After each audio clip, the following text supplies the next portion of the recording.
Pronto, Só que tá manda do bala. meu lado, do meu lado direito aqui tá aparecendo seriam as telinhas de vocês, né? Tá aparecendo para vocês também? Tá Não, aparecendo a sua tela. tá inteira a sua tela.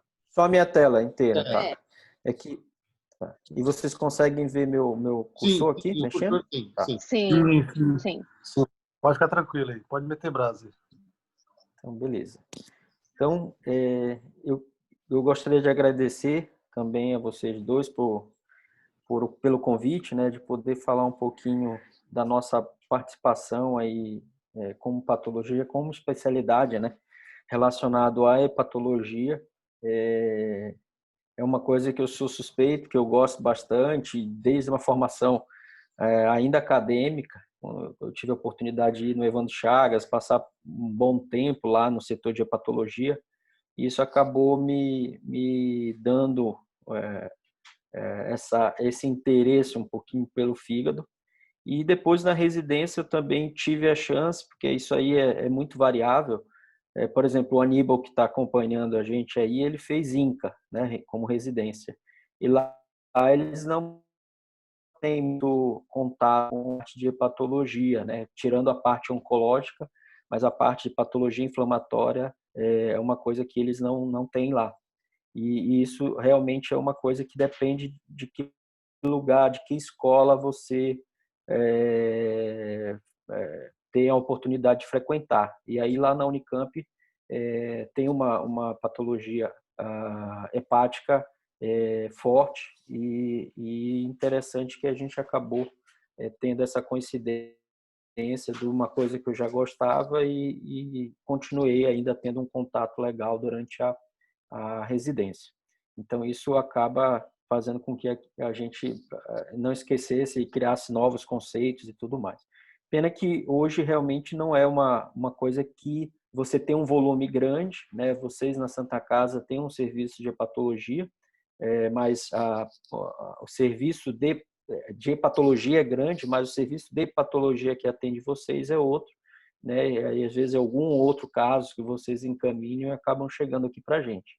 Mas a parte de rotina mesmo não é uma especialidade que tem uma rotina grande num serviço de patologia privado, A gente está na tirando luta para mudar isso essa aí, peculiaridade de você atender. viu, Augusto? A E a gente está gente na está luta aqui para à mudar isso aí. disposição. Está à disposição, porque com certeza a gente tem interesse, porque senão acaba perdendo o olho. Tá? Então, a gente vai falar um pouquinho de patologia relacionada à patologia hepática, né? Isso aqui são coisas que vocês estão mais familiarizados, é a forma de vocês olharem e conhecerem o fígado através da parte cirúrgica, né? Essa divisão cirúrgica, a divisão radiológica de segmentos do fígado. Então, isso é uma coisa que é mais familiar para vocês. E para a gente da parte da patologia, seria mais ou menos esse aspecto, um aspecto mais microscópico de avaliar ele. Então, claro, a gente tem que ter esse conceito de lóbulo hepático, que seria isso aqui, né, onde a gente tem uma veia centrolobular, e nas pontas do hexágono a gente tem a chamada tríade portal, né, que a gente vai olhar um pouquinho daqui a pouco, a parte histológica.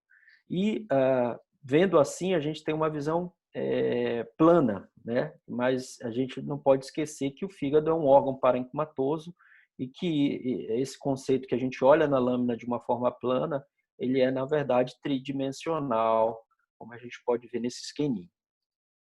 E isso aqui é o que a gente tem do padrão arquitetural, anatômico, né, na patologia hepática. Então, a gente tem a nossa tríade portal, a veia centrolobular e o espaço compreendido entre essas duas arquiteturas, que é o parênquima hepático, que é onde a gente encontra os hepatócitos. Então, aqui é uma visão da tríade portal, né, uma visão histológica, onde a gente tem o ducto biliar, a artéria hepática, que está sempre assim coladinho junto ao ducto biliar, e a veia porta, que está fazendo parte aqui também dessa tríade portal.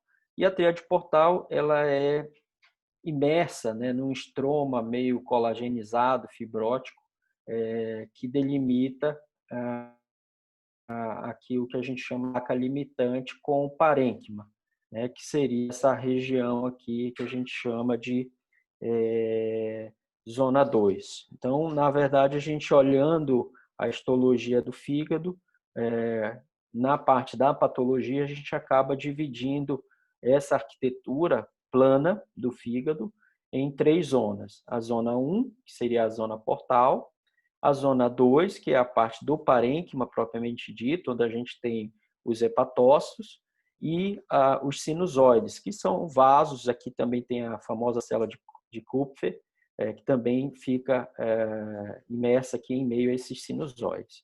E no centro do lóbulo, que é a zona 3, a gente tem a veia centrolobular.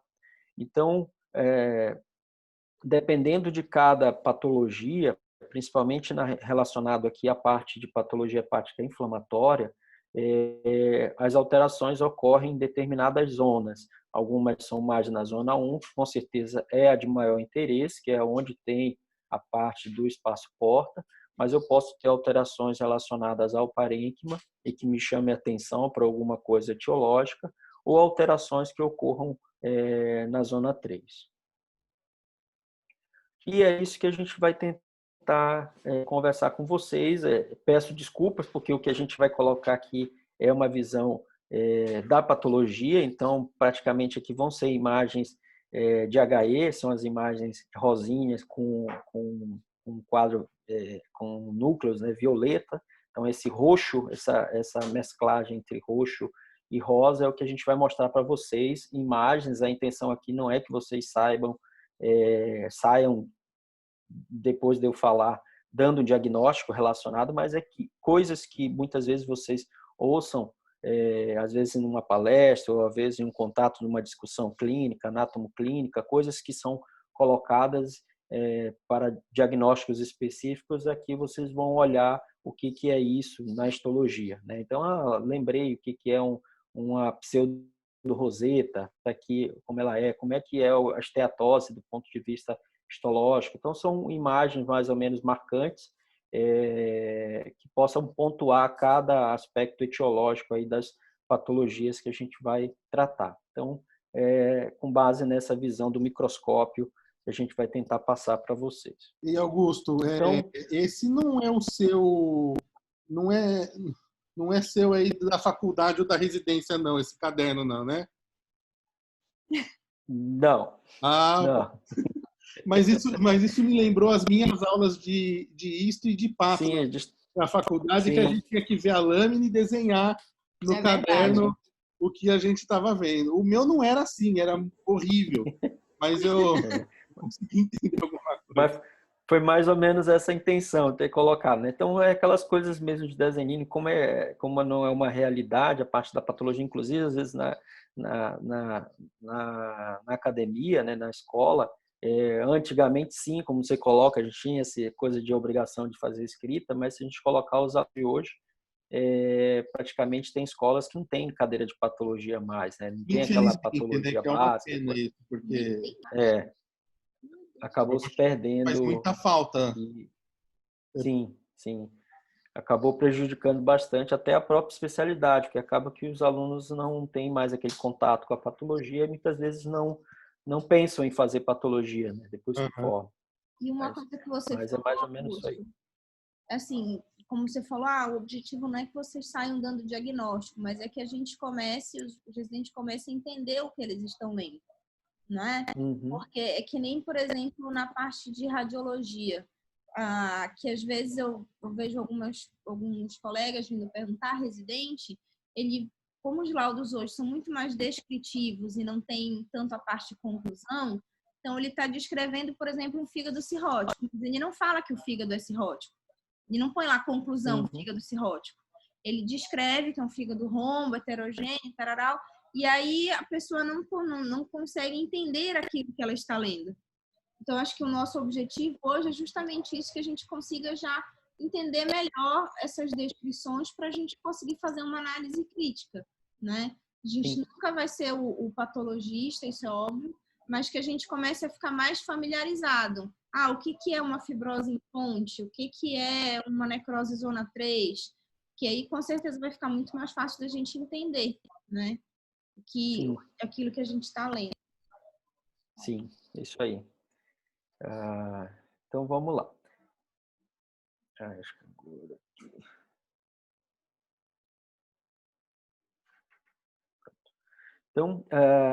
Então, o primeiro dois conceitos aqui bem importantes da avaliação do patologista são isso que a Fernanda acabou de colocar. Geralmente, quando vocês indicam uma biópsia, né, para um paciente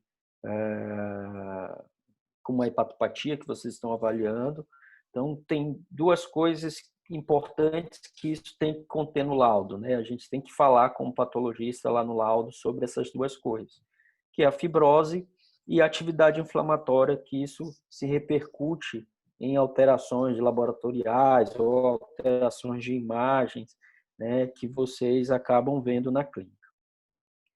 A fibrose, então, basicamente hoje existem várias classificações, antigamente era uma celeuma de classificações que acabavam por fazer com que determinadas escolas adotavam uma classificação específica, outra escola outra classificação, acabava uma celeuma de classificações e que muitas vezes dependiam de qual foi adotada para você poder ver o que estava querendo ser falado ali no laudo, né? E a partir de um certo momento criou-se uma classificação que é o Metavi, basicamente era para os casos de hepatite C, né? Mas que hoje a gente acaba adotando ela com uma classificação de fibrose e atividade inflamatória como praticamente para todas as biópsias. Eu utilizo ela em todas as biópsias, independente se veio sobre hepatite C ou se é autoimune, o que seja, eu acabo utilizando ela como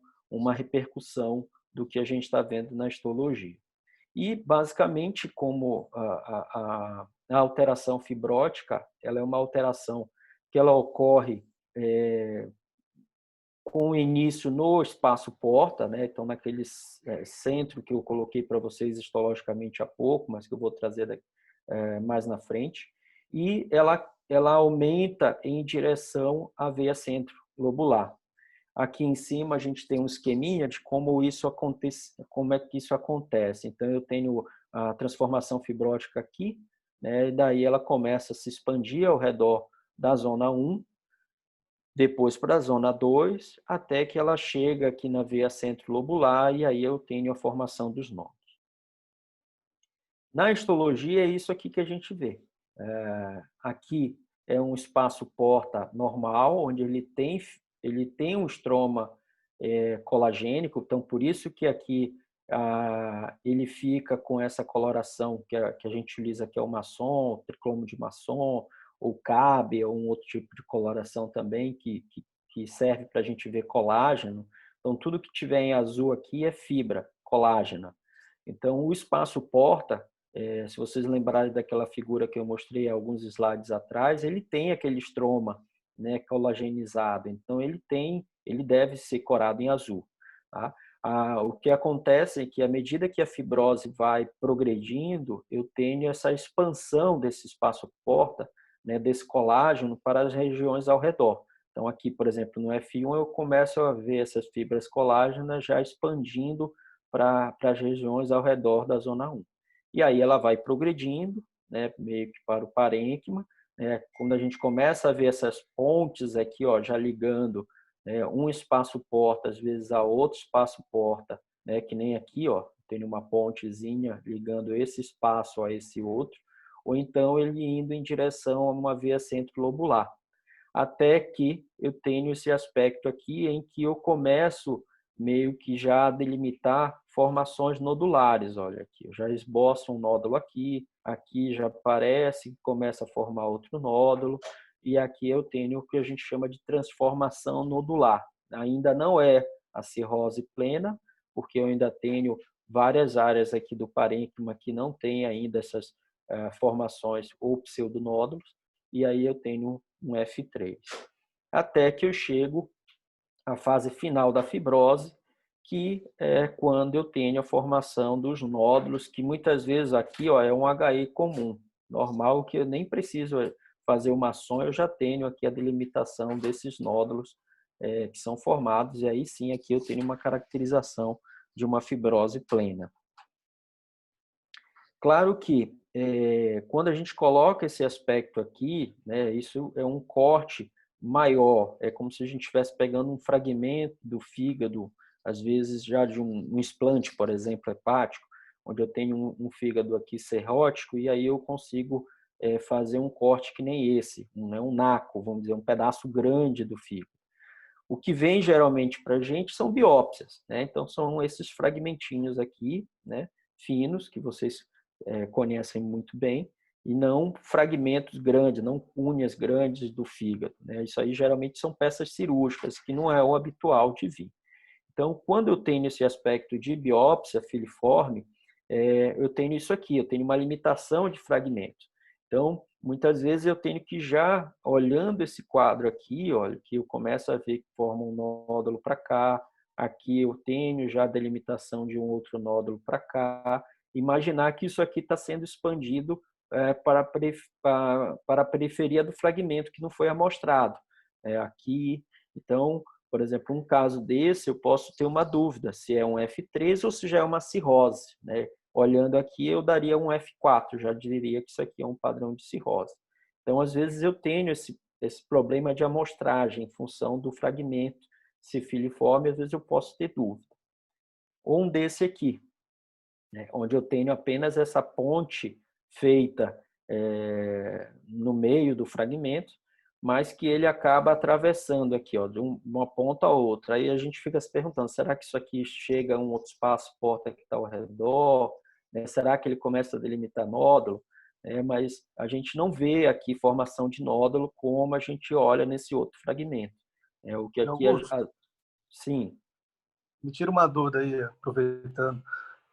Diante dessa análise que você faz, né, de as biópsias fusiformes que você colocou, quantas biópsias seria interessante para que você pudesse? Porque a gente não tem condição de tirar a cunha de todo mundo, né? Tem que abrir, então não é o padrão, né? E a gente consegue fazer mais biópsia guiada por ultrassom e é mais tranquilo até para o paciente, a gente consegue dar alta, enfim, tem uma série de benesses para ele, né? Quantos pedaços, mais ou menos, seria interessante? A questão dos pedaços, às vezes, é bem relativo, né? Às vezes eu posso ter 3 fragmentos desse, por exemplo, 2 desse vir uma amostragem mais tangencial, que se mostra mais parte de fibrose, ou uma região subcapsular, que não é o comum de acontecer com a biópsia de agulha. A gente considera, em análise, existem critérios, né, histológicos em que a gente considera que a amostragem ela é boa de se avaliar quando ela tem pelo menos 10 espaços portas representados. Exato. Né? Então, a gente conta 10 espaços portas no fragmento e aí a gente considera a representatividade dele adequada. Isso não quer dizer que uma amostra com 5 espaços portas a gente vai dizer que ela é inadequada. Né? Então, varia muito de amostragem, de condição da etiologia que está sendo avaliada, mas existe esse número mágico de 10 espaço-porta. Aqui a questão mais que às vezes acaba trazendo um pouquinho de dúvida é essa questão da expansão desse espaço nesse fragmento que é pequeno, é filiforme, né? Então, por exemplo, neste caso aqui poderia gerar uma dúvida, é só uma expansão fibrosa, é um F1, ou será que isso aqui já é uma ponte, né? Eu já estou tendo a expansão dessa fibrose para um espaço porta que está aqui ao lado e eu não estou vendo ele. Então, por convenção, por exemplo, um fragmento que nem esse, onde eu tenho a fibrose atravessando toda a espessura do fragmento, eu considero ele como F2. Então, já é uma ponte. Né? Então, isso aqui é uma fibrose em ponte. Então, ele não é mais F1, que seria aquele quadro onde eu só tenho aqui, a expansão do espaço porta. Ele já é isso aqui, ele já tem ponte, que essa ponte foi suficiente para atravessar todo esse fragmento, embora ele sendo fino, que a gente considera que isso aqui já é uma ponte, ele está indo para algum outro espaço porta que está ali ao redor. Então, isso aqui a gente considera F2. Então, isso é uma coisa assim, bem para dica para residente, por exemplo, quando está olhando aqui, quando o residente está começando a aprender, uma das coisas que a gente passa para o residente na avaliação da fibrose, né? Então, tem ponte, está atravessando todo o fragmento, toda a espessura do fragmento, a gente considera que isso já é uma ponte F2. Então, é isso aqui que eu queria colocar. Então, ele está atravessando toda a espessura do fragmento que está representado. Bom, e aí, tudo isso que eu falei há pouco sobre fibrose, na avaliação histológica dela, hoje está deixando-se de lado um pouquinho das indicações, um pouquinho não, bastante, da indicação de biópsia para avaliar a fibrose. Então, na minha época da residência, a gente falava que era ganha-pão de patologista hepático, né? A avaliação de fibrose em pacientes com hepatite C. Então, tinha lá um catatal de biópsias que entravam lá para a gente olhar, que, na verdade, o que queria era a classificação de MetaVi para ver fibrose e indicação de tratamento, né? Hoje, na época não tinha, agora tem, né, o advento aí do FibroScan, que acaba, quem tem o serviço que tem a oportunidade de tê-lo, você já tem essa avaliação da fibrose e isso acaba prescindindo aí da avaliação histológica para a graduação de fibrose. Vocês são têm mais expertise para falar se realmente essa avaliação pelo FibroScan realmente substitui a avaliação histológica. Eu sei que tem, às vezes, escolas têm divergência, tem trabalhos, muitas coisas hoje, são publicadas aí sobre isso. Hoje em dia, Augusto, o que está bem validado é só para vírus C. Só para vírus C. Já tem evidências para outras causas, mas assim, o que tem o nível mais alto de correlação com a biópsia, é o vírus C. Certo. Tem uma série de limitações, né? Obesidade, ingestante não é validado, para ascite, hepatite autoimune não dá para avaliar, né? Atividade inflamatória, mas no caso de vírus B e C dá para correlacionar bem. Certo. Mas aí então é importante que a gente acaba ainda tendo aí, quem gosta de patologia hepática ainda acaba tendo o serviço. Sim. Contando aquela coisa. Assim, não tira o serviço de vocês de maneira nenhuma, mas já ajuda bastante a gente, porque só de tirar todos os pacientes de hepatite C, sim. Já pra gente já facilita muito, entendeu? Então, acho que ajuda. Eu acho que são ferramentas que a gente vai compondo, né? E aí vai juntando as coisas para poder ter um manejo melhor dos pacientes. Sim, acaba se complementando, né? Sim. Eu já tinha até colocado isso aqui, né? Que aí o patologista ficou meio patinho feio da história, né? E aí, vamos perder serviço? Já ouvi algumas pessoas falando, o pessoal não quer mais mandar biópsia para patologista e tal.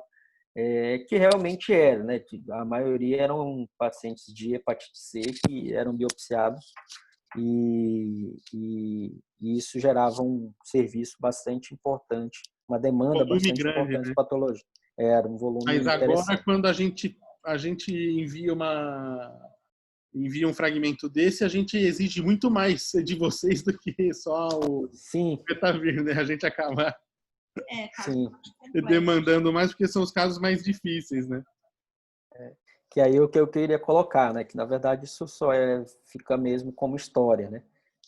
Não tira a importância ainda da parte da patologia, porque é o que a gente vai começar a falar agora. Existem outras coisas a mais, outros critérios, outras patologias que também demandam pela biópsia, que é importante nesse manejo dos pacientes. Então, na verdade, isso é apenas um sarrozinho que eu queria tirar.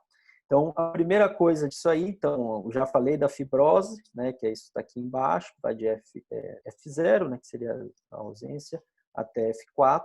a gente também tem lá no MetaVi a atividade inflamatória.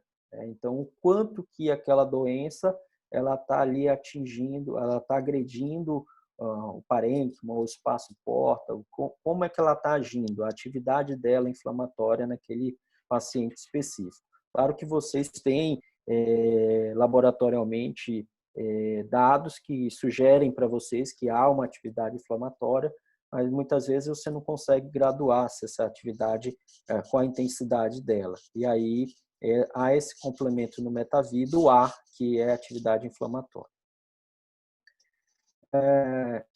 Como eu falei, essa atividade ela pode ser em qualquer uma das 3 zonas, dependendo de cada patologia, de cada agente etiológico. Claro que a zona 1, o espaço porta, é o que é a zona mais importante, é a zona onde a gente tem, por exemplo, para o vírus C, por exemplo, é onde acontece tudo, é aqui, nessa zona, na zona 1. Para a hepatite autoimune, também é aqui. Então, a maioria das patologias, a zona 1 é a mais importante para a gente avaliar essa atividade inflamatória. E a atividade inflamatória, ela envolve o infiltrado inflamatório, a quantidade de linfócitos, plasmócitos, ou outros, às vezes tem neutrófilo associado, eosinófilo, quantidade em termos quantitativos, Então, leve, seria isso aqui, ou discreto, moderado, onde eu tenho um aumento mais acentuado aí do número de linfócitos, intenso a muito intenso. Então, na tabelinha lá, quando a gente avalia a biópsia, a graduação vai desde 0 a 4, que é basicamente passando por essas 4 padrões aí de distribuição de um infiltrado inflamatório no espaço porta. Então, aqui em termos quantitativos. E a atividade inflamatória em si não é só apenas se há ou não um aumento de células inflamatórias no espaço porta. Então, que nem um espaço porta desse, quando a gente olha ele e compara ao espaço porta normal, que foi aquela figura que eu mostrei para vocês, onde aqui praticamente eu não encontro célula inflamatória, se tiver aqui uma aqui, outra ali, que seria o padrão habitual. Neste aqui, quando eu olho, praticamente eu não encontro o padrão arquitetural do espaço porta nele. O que eu vejo é um baita infiltrado inflamatório, ali substituindo todo aquele arcabouço do espaço porta. Aqui seria um infiltrado no mínimo moderado, intenso. Mas o que eu quero avaliar? Então, em termos quantitativos, que foi o que eu coloquei há pouco, em termos qualitativos, então, como é esse infiltrado inflamatório? Então, se eu tenho só linfócito, se eu tenho plasmócito, se eu tenho eosinófilos, olha aqui, tem um eosinófilo perdido bem aqui, essa célula bem vermelhinha, tá? Aqui tem o outro, Se eu tenho um predomínio de eosinófilos, por exemplo, eu começo a pensar em alguns tipos de etiologia para aquele infiltrado, por exemplo, as alterações induzidas por agentes hepatotóxicos, drogas, medicações e tal, acabam suscitando um pouco mais de infiltrado eosinofílico.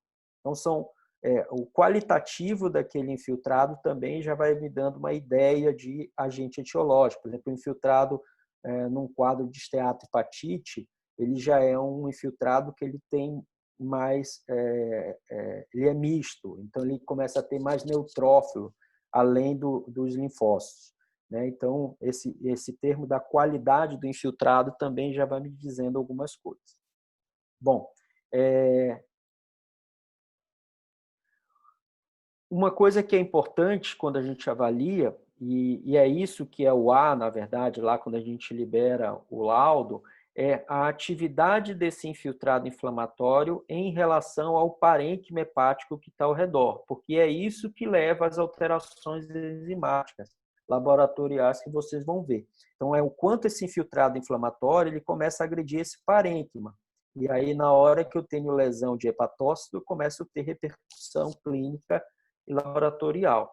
Então, em um quadro que nem esse de um espaço porta normal, isso aqui é A0. O infiltrado ele é ínfimo e ele não tem nenhuma repercussão no parênquima ao redor. Quando eu olho esse quadro aqui, eu já fico um pouco na dúvida. Será que esse infiltrado inflamatório ele está começando a sair do espaço porta e começa a agredir o hepatócito que está ao redor?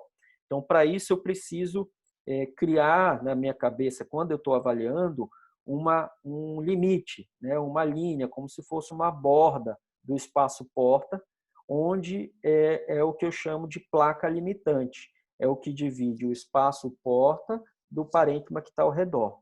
E aí, quando esse infiltrado inflamatório ele começa a não respeitar mais aquele limite, ele começa a agredir o parênquima ao redor. Então, eu passo a ter uma atividade inflamatória no parênquima ao redor. Então, aquele A ele deixa de ser 0 e ele vai subindo, A1, A2, A3, e aí eu vou tentar dar alguns exemplos aqui. Então, por exemplo, embora esse espaço porta esteja abarrotado de linfócitos, mas me parece que eles estão respeitando aqui o limite da placa limitante. Então, aqui ele é A0, embora eu tenha um infiltrado considerável nesse espaço porta. Já olhando esse outro aqui, né, esse outro espaço, então, quando eu traço aqui a placa, a linha, né, eu também observo que esse infiltrado, ele, de certa forma, respeita o espaço porta. Eu começo a ter aqui algumas células inflamatórias aqui ao redor, porém, eu vejo que os hepatócitos, eles não têm alteração degenerativa, eles não estão sendo agredidos, eles não têm necrose, não tem alteração da morfologia dos hepatócitos. Isso aqui é o que a gente chama, na classificação lá, ele chama de spillover, que seria esse ultrapassar os linfócitos ali, as células inflamatórias, elas ultrapassam aquele limite, porém elas não agridem, não tem uma agressão parenquimatose. Então, isso aqui também é A0. A gente coloca como A0 sem atividade.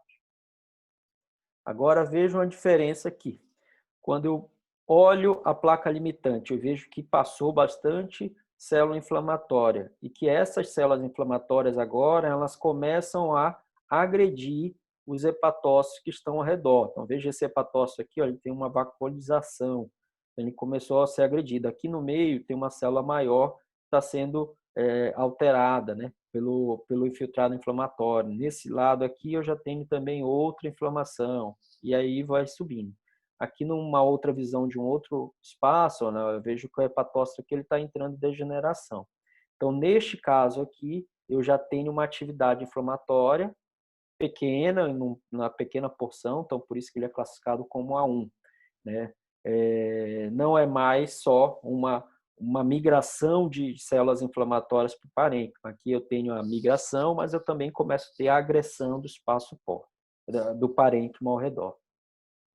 Até que eu tenho um quadro que nem esse, né? Onde, se eu tivesse traçado a linha aqui nesse limite, aqui tudinho estaria fora do limite. Então, eu tenho um baita do infiltrado inflamatório, agredindo bastante hepatócitos aqui, e vejam que ele faz esse aspecto aqui como se fosse uma mordida, né? Como se fosse aquela rugina que é utilizada na curetagem, né? Você dá tira ali um pedaço, vamos dizer, do parênquima que está sendo agredido. É isso que, nas descrições, se vocês forem ler, é o famoso saca-bocado. É a necrose em saca-bocado. Então, o infiltrado ele passou a ser mais exuberante e a atividade dele no parênquima ao redor passou também a ser mais exuberante. E aí dá esse aspecto que a gente chama de necrose em saca-bocado. Como isso já é uma necrose mais extensa, quando a gente compara esta aqui, que é uma coisa mais focalizada, então isso aqui não é mais A1, né? Ele passa a ser no mínimo A2. Né? Então, o que vai diferenciar o A2 do A3 é a extensão, ou seja, que nem esse, uma necrose mais extensa, embora seja em um único espaço porta, ou eu posso ter, por exemplo, alterações menores, só que eu tenho em vários espaços porta. Então, aqui vem a importância daquele conceito lá da adequação da amostra. Então, se eu tenho uma amostragem que eu só tenho 3 espaços portas ali na amostra, eu às vezes posso ter uma avaliação inferior da atividade inflamatória, porque eu estou vendo ali 3 espaço-portas. Talvez se eu tivesse 10 espaço-portas, eu ia encontrar mais áreas sendo afetadas. E aí a minha graduação de atividade inflamatória seria alterada, né? Então, essa é a importância dessa adequação, uma das importâncias da adequabilidade da amostra, de você ter uma representação de espaço-porta considerado, que aí a gente considera esses 10. Então, geralmente eu faço isso. Eu tenho nos laudos eu já coloco, todos os laudos eu digo quantos espaço-porta tem ali. Mas se eu vejo que aquela menor quantidade de espaço-porta ela pode ter prejudicado a minha avaliação, eu coloco numa nota que, embora a avaliação tenha sido feita numa amostragem com poucos espaço-porta, isso pode ter alguma repercussão em áreas ali que não foram amostradas. Então, a gente acaba não dizendo que aquela amostra não é inviável e aí ter que forçar o paciente a fazer uma nova biópsia, mas tentando sugar o máximo possível de informação daquela amostragem que foi feita. Daí, claro, o colega recebendo isso, ele vai correlacionar com aquilo que ele tem de alterações, de laboratório, da clínica do paciente. Então, às vezes, deu 1-0 e o paciente está com enzimas alteradas e tem alguma coisa que está errada, né? E, às vezes, pode ser a amostragem que não estava adequada e isso acabou gerando uma subvalorização dela. Então, basicamente, essa é a importância. E aí eu resumo, né? Isso aqui eu tirei um recorte do esqueminha da máscara que a gente utiliza para avaliação. Então, aqui em cima é a fibrose, 0 a 4, como a gente colocou para vocês. Aqui é a questão do quantitativo do infiltrado, né? Dos linfócitos portais. E aqui a atividade, como é que ela é distribuída. Essas duas primeiras, 0 e 1, na verdade, é a 0, porque essa é a spillover. E o restante, as atividades dependendo do quantitativo que você encontra. E aí a gente acaba unindo essas duas informações e aí o MetaVi sai como A0F0, A1F0, A1F1, que é justamente a graduação baseada nesse esqueminha que está aqui.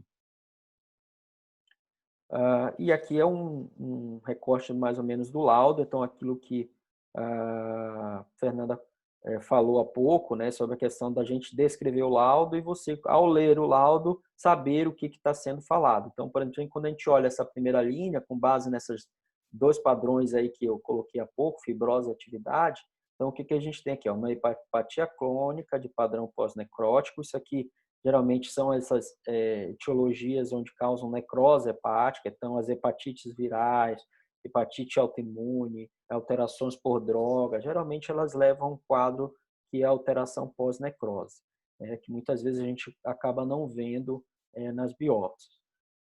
Com moderada atividade de interface, ou seja, eu tenho várias áreas daquele saca-bocado, ou eu tenho saca-bocados menores, só que em vários espaço-porta, ou eu tenho um saca-bocado mais extenso em poucos espaço-porta.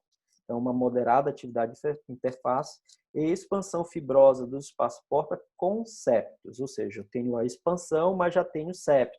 Por exemplo, pode ser aquele septo lá que está cruzando o fragmento todo, né? Então, a classificação aqui é um A2F2, né? Por causa dos septos. Tá? E aqui no meio, a gente tem outras alterações que podem acontecer e que isso, às vezes, são importantes para a gente traçar um diagnóstico etiológico. Então, isso aqui é um diagnóstico lato sensu. Toda biópsia hepática com viés para informação de doença inflamatória hepática, né, isso aqui é obrigatório, é o básico da informação que deve ter na biópsia. É a fibrose e a atividade inflamatória. O restante, ele vai estar relacionado à etiologia, e aí é variável, né? O básico é isso aqui. Tenho que falar sobre essa primeira linha aqui, ela é constante no laudo. O restante é que vai variar de acordo com a etiologia, e é o que a gente vai passar agora a dar exemplos, vão ser praticamente um slide por cada agente etiológico, onde a gente tenta pensar quais são aquelas características histológicas que a gente tem mais peculiar para aquela etiologia. São essas alterações etiológicas agora. Então, hepatite aguda. Então, hepatite aguda é uma coisa que é rara da gente ver um padrão histológico. Por quê? Porque vocês não indicam um paciente para biopsiar num quadro agudo. A não ser, por exemplo, uma hepatite fulminante, alguma coisa que o paciente foi indicado um transplante ali, você vai ter o explante dele e você consegue ver um quadro histológico desse aqui. Mas biopsiar, meter agulha num paciente com um quadro agudo, isso não é de ser feito. Então, a gente, patologista, acaba não tendo isso como uma rotina. Mas se tivesse a amostragem, era isso aqui, aqui é um fígado normal, né, onde você vê o espaço porta aqui, a veia centrolobular, ou seja, zona 1, zona 2, zona 3, né? Aqui o espaço porta preservado.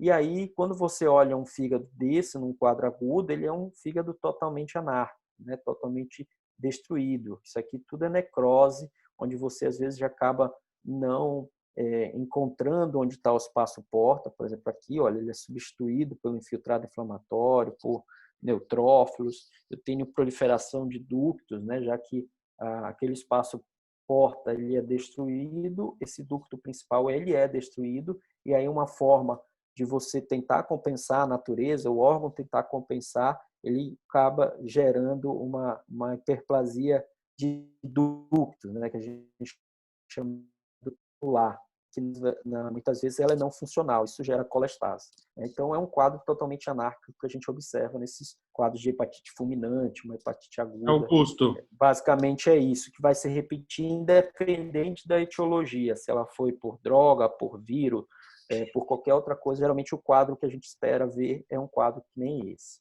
Augusto, pode falar. Nessa imagem do meio aí, eu posso dizer que tem mais de 50%. Desculpa. Mais da metade aí é de necrose, né? Acima de 50%. Né? Isso aqui, ó. Isso aqui, tudo que eu estou passando aqui, tudo é necrose. É tudo necrose. Inclusive, na parte do espaço porta que tem aqui ainda residual, ele está tudo necrosado. E provavelmente é uma fulminante isso aí, então. Sim, porque para fazer esse tanto de necrose aí? Sim. Provavelmente isso aqui é uma peça de explante de um quadro de hepatite fulminante. Legal. É interessante isso aqui, muitas dessas figuras eu tirei, tem um site da patologia lá da Unicamp, chama NatPat, e é bastante interessante, tem não só a parte de patologia hepática, mas como de outras especialidades, é bem interessante. Então, muitas dessas fotos que eu estou mostrando eu tirei de lá. Esse é um quadro que é uma foto que é de lá também. Bom, então esse é um quadro agudo que é uma coisa que a gente não é habitual, mas é interessante saber mais ou menos como é que o fígado estaria, né, num quadro desse. E o vírus C, né? Então, como a gente falou, está se biopsiando menos vírus C, mas na época em que tinha muito era isso aqui. Quando a gente coloca uma biópsia de fígado por vírus C, já no menor aumento, quando a gente olha isso aqui, esse padrão, olha, esses ninhos aqui, ó, de linfócitos, ó, ninhos, ó, vocês observam que aqui todo é um espaço porta, ó. Aqui é um espaço porta que está meio que fundido com o outro aqui, mas quando a gente olha esse agregado bem redondinho aqui, ó, de linfócitos, isso aqui é praticamente patognomônico de hepatite C. Ele forma esses folículos linfóides nos espaços porta. Olha aqui, ó, que nem está aqui. Inclusive, às vezes, eles formam centros germinativos, que nem está aqui, já meio que iniciando. Tá? Então, é menor aumento. Quando colocava a lâmina, que nem está aqui, olhou esses agregados, já falava, ó, isso aqui é hepatite C, caso de hepatite C, sem saber informação nenhuma. Né? Então, basicamente, essa é a principal alteração que a gente observa no vírus C. Alterações secundárias. Eu posso ter os malores, que são esses corpúsculos aqui de alterações, são corpos eosinófilos de alterações de hepatócitos, no citoplasma de hepatócitos, são alterações por agressão, mas o que eu posso não é patognomônico, geralmente vamos dizer assim, não é específico de vírus C, não patognomônico, mas específico, não é específico de vírus C, que eu posso encontrar em outras etiologias. Geralmente, na hepatite C também, além dos agregados, eu costumo ter esteatose. Então, esses buracos aqui claros pelo meio do parênquima é uma esteatose macrogoticular. Tá? Então, isso também é comum de aparecer. Então, quando eu olho esteatose macrogoticular com agregado linfóide junto no espaço porta, isso aqui é bem característico de vírus C. E um outro padrão, também etiológico de vírus C, é a agressão do ducto biliar, do espaço porta. Então, aqui tem um ducto biliar em que ele está sendo agredido. Veja que está cheio de linfócito aqui, ó, ele está sendo agredido pelo infiltrado inflamatório, que a gente chama de ductulite. Também não é específico para vírus C, mas é muito comum, são critérios menores que a gente acaba avaliando. Se eu não tenho nenhuma informação do caso, às vezes é feita uma biópsia por algum outro. O paciente foi fazer uma cirurgia, uma colecisté, né? Não tinha nada de dado clínico. E aí o cirurgião às vezes achou meio estranho o fígado, biopsiou. E aí quando a gente olha esses aspectos aqui, né, mesmo sem informação, a gente põe lá no laudo que sugiro investigar vírus C, né, como agente etiológico. E a ductulite é um quadro que é secundário, não é muito específico de vírus C, mas ele acaba aparecendo. Esse quadro de ductulite aqui, ele já é importante naqueles casos de transplante, né, no paciente que já foi transplantado, né, por vírus C, e aí você fica na dúvida se esse paciente agora ele está tendo uma rejeição ao explante ou ele está tendo um recrudescimento do vírus C. E a ductulite aqui é uma das coisas que a gente avalia. Não vou falar aqui sobre transplante, que é outro mundo, é outra parte aqui da patologia hepática que tem bastante coisas, mas é uma dos aspectos que a gente olha na biópsia para pensar, opa, isso aqui me parece mais um quadro de alterações hepáticas pelo vírus e não por uma rejeição. Vírus B, né? O que a gente tem mais específico do vírus B? Então, vejam que tudo que eu vou falar aqui, aquela questão de fibrose, atividade inflamatória, isso é avaliado. O que a gente está colocando agora são outras coisas que fazem a gente pensar em etiologia. E o vírus B, esse aspecto bem interessante, que eu acho bem bonito, né? Dá para botar numa moldura essa foto aqui, né? Que é esse aspecto aqui, ó, no citoplasma, em que ele vai ficando com esse aspecto meio fosco, né? Que é o famoso vidro fosco, né? do citoplasma. Então, aqui nada mais é do que depósito do antígeno citoplasmático do vírus. Então, ele se deposita no citoplasma e cria esse aspecto aqui em vidro fosco. Então, quando a gente olha isso aqui, também é um achado muito característico para a gente sugerir a etiologia pelo vírus B. Esteatose, esteatohepatite. Então, já falei há pouco, mostrei para você o que seria a esteatose do ponto de vista histológico. Então, são esses buracos aqui, são essa imagem negativa, na verdade. O que acontece? Quando o material ele é processado, ele passa por banhos de álcool, né, com graduações diversas, e aí durante esse banho, e o último banho é de xilol, que é um tipo de álcool também um pouco mais forte, a gordura ela é retirada, né? Ela é eliminada do tecido. O tecido ele é desidratado e também esse aspecto da gordura é retirado. E aí o que a gente observa no histológico é essa imagem negativa. Então aqui estaria um adipócito, na verdade. E aí fica esse aspecto em buraco. Então aqui eu tenho um aspecto de esteatose macrogoticular e essas alterações, talvez a gente possa ver aqui, mais ou menos nessa ponta aqui, ou aqui por essa região, são o que a gente chama de alterações microgoticulares, que são esteatose com a nível mais microscópico, né? Assim, até a nível mais de microscopia eletrônica, mas que no HE a gente acaba vendo como se fosse tipo um aspecto espumoso do citoplasma. Essa última foto inferior à direita, pode dizer que aqui, talvez. Sim, Tá. Isso. Mais ou menos esse aspecto aqui, que seria a esteatose microgoticular. O que chama mais atenção é a macro, né? E aí a gente gradua ela de acordo com uma porcentagem. Então, você olha um corte que nem esse aqui, você diz, isso aqui é um grau 2. Eu acho que tem aqui até, no máximo, 66% de esteatose, ou até mais, né? Então, poderia ser um grau 3 aqui. Então, veja que, às vezes, é até meio... não é subjetivo, às vezes, né? Você graduar. Mas a graduação é isso aqui, né? Menos de 33% é grau 1, grau 2 é 33 a 66, grau 3 maior que 66. Então, quando eu tenho só a esteatose, só esse aspecto aqui, né? Isso eu chamo de esteatose e graduo ela aqui do jeito que está, né? A porcentagem. Quando eu começo a ver alterações no parênquima, no hepatócito, seja ela alterações que nem essa aqui, ó, ele começa a ficar vacuolizado, começa a ter o hialino de Mallory. Lembra que eu mostrei na hepatite C? Aqui também eu posso ter, né? Esse aspecto aqui de agressão de hepatócito. E até mesmo, que é o mais importante, o infiltrado inflamatório, só que agora esse infiltrado inflamatório não é mais na zona 1, lá no espaço porta, ele é no parênquima, né? E aí eu começo a dizer que eu tenho alteração inflamatória, atividade inflamatória dentro de esteatose. E aí eu passo a chamar isso de esteatohepatite, né?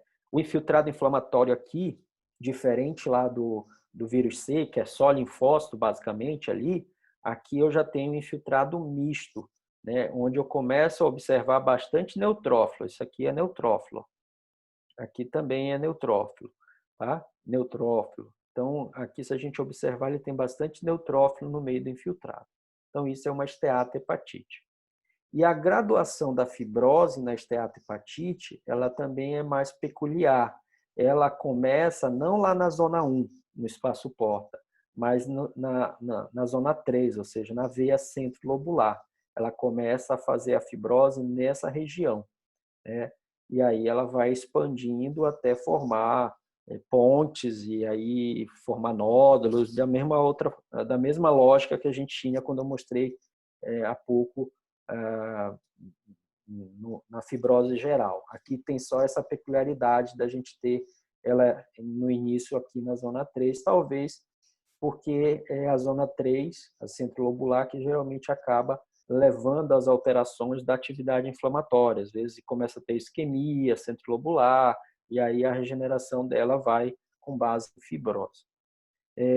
Esse aqui é um aspecto, se a gente olhar, que é bem parecido também com o quadro alcoólico, né? Então, esteatose ou esteatohepatite, do ponto de vista histológico, não tem como a gente diferenciar se ela é alcoólica ou não alcoólica. Isso aí vai depender da correlação com a história clínica do paciente, tá? Então, o padrão basicamente é o mesmo. É esse aqui que a gente está mostrando. Hepatite autoimune. Então, é um outro quadro que é bastante interessante. A gente recebe muito, então, aquilo que vocês falaram, agora vai os casos mais difíceis para o patologista. Então, geralmente, é esses quadros aqui que envolvem a autoimunidade e que realmente, às vezes, são quadros difíceis. Por quê? Porque nem sempre ele vem com esse padrão que está aqui, né? O padrão que está aqui é o padrão mais clássico, né? Aquilo que, quando você olha, você fala, isso aqui tem um padrão autoimune. Mas não é, às vezes, dependendo do quadro, do tempo de evolução, se tem associação com outras coisas, às vezes é muito difícil a gente caracterizar hepatite autoimune sem ter essa correlação clínica e informação. Então, geralmente, a Fernanda e o Rafael sabem que, geralmente, quando eu tenho os casos, eu ligo para eles para perguntar, né? que eles estão achando, o que tem de história, porque só olhando aqui as minhas cores rosinha e violeta, muitas vezes eu não vou conseguir fechar, eu preciso de ter mais informações. Mas o que a gente clinicamente também, Augusto, é um diagnóstico bem difícil, sim, porque não tem um marcador só. A gente tem que ver todo aquele score, né? Que aí, para dar alguns pontos, entra a biópsia, né? Que aí aumenta ponto ou tira ponto, tal, dependendo desses achados que você vai citar aqui. Tem um só, tem uns que dão muito mais pontos, outros dão menos pontos, né? Para a gente conseguir dar, e ainda assim, em alguns casos, a gente começa o tratamento na dúvida, e aí no retorno a gente consegue ter um dado a mais, que é resposta ao tratamento. A resposta ou a não resposta, né? Exatamente. São casos bem difíceis mesmo. Difícil para todo mundo mesmo. Então precisa realmente a gente conversar, né? Tem que olhar o que eu estou vendo para que a gente possa se ajudar, né? Eu possa puxar o máximo possível do que eu estou vendo na histologia, né? Pelo menos tentar colocar, isso é uma hepatite autoimune, isso aqui é uma colangite, isso aqui pode ser uma cirrose biliar. Então a gente vai ver que os clássicos, ok, aqui a gente consegue diferenciar, mas muitas vezes não é assim que acontece, né? Então, o que chama mais atenção na hepatite autoimune? Então, é a alteração na zona 1, então, ali portal mesmo, periportal. É um quadro onde, histologicamente, você tem uma agressão, aquela atividade inflamatória periportal, ela é absurda. Então, geralmente, aqueles quadros que tem atividade ali a 2 no mínimo, a 3, né, a 2 a 3. E o que chama atenção é que o infiltrado inflamatório ele é muito rico em plasmócito, né? Se a gente olhar essas células que estão aqui, ó, todas elas são plasmócitos. Então, o plasmócito, como é que a gente detecta ele? A imagem aqui tá pequena, mas dá para a gente perceber. O plasmócito ele possui um núcleo, ele não é no centro da célula, ele é lateralizado. Então, o que eu tenho aqui? Eu tenho um núcleo e aqui é o citoplasma. Então, é como se o núcleo fosse a cabeça, que como se a gente, o corpo humano sem os membros. Então, eu tenho o núcleo aqui na ponta e o citoplasma aqui para baixo.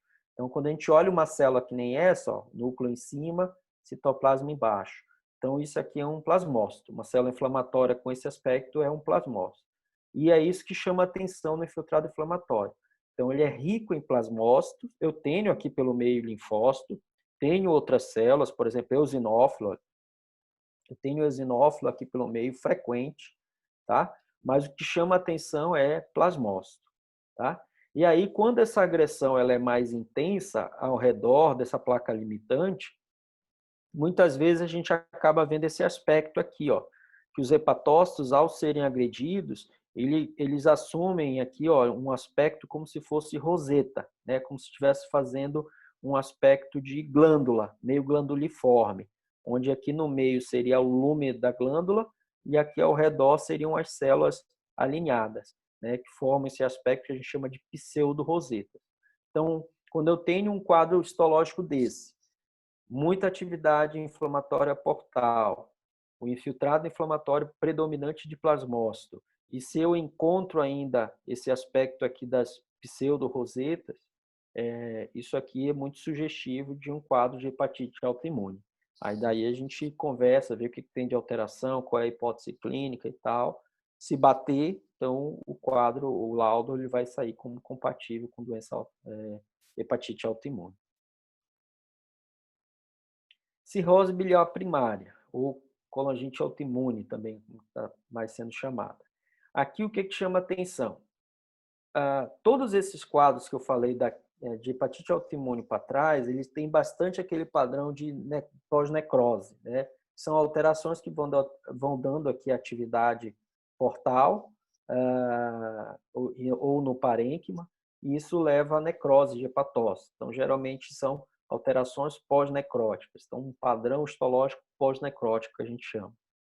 Já aqui, na cirrose biliar primária e na outra patologia que eu vou falar daqui a pouco, que é o par dela, eu já tenho mais alterações que me chamam a atenção do ponto de vista biliar, né?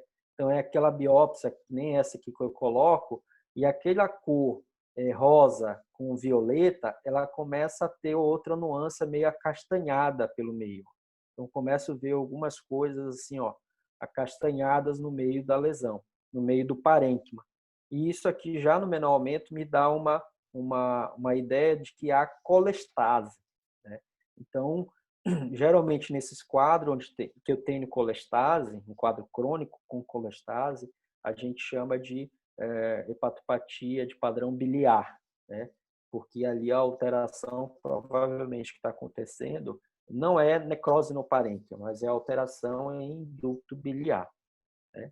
E a cirrose biliar primária, ela possui esse padrão de hepatopatia biliar com depósito, com colestase. Essa colestase é tanto canalicular, ou seja, aqui é um ducto, ó, do lado é outro ducto, tão proliferado, que é outro quadro que é comum, é a proliferação de ductos. Então, eu não vejo mais aquele padrão de parzinho, né, de ducto biliar e artéria do lado. Eu começo a ver aqui uma porrada de pequenos ductos biliares proliferados, hiperplásicos, multiplicados. E aí eu posso ver plugs, né, depósitos de bile nele, seja eles no ducto, ou posso ter também aqui no parênquima. Então, aqui eu tenho um hepatócito, olha, ele tem depósito de bile no parênquima, no citoplasma, né? Aqui também. Então, é um quadro que chama atenção, né? E aí, se a hipótese clínica corrobora, né? E, claro, existem alterações de autoanticorpos que são mais específicos ou que sugerem mais um quadro de cirrose biliar primária, a gente fecha o quadro como tal. Já a esclerosante, então, como eu falei, também no ducto biliar, né?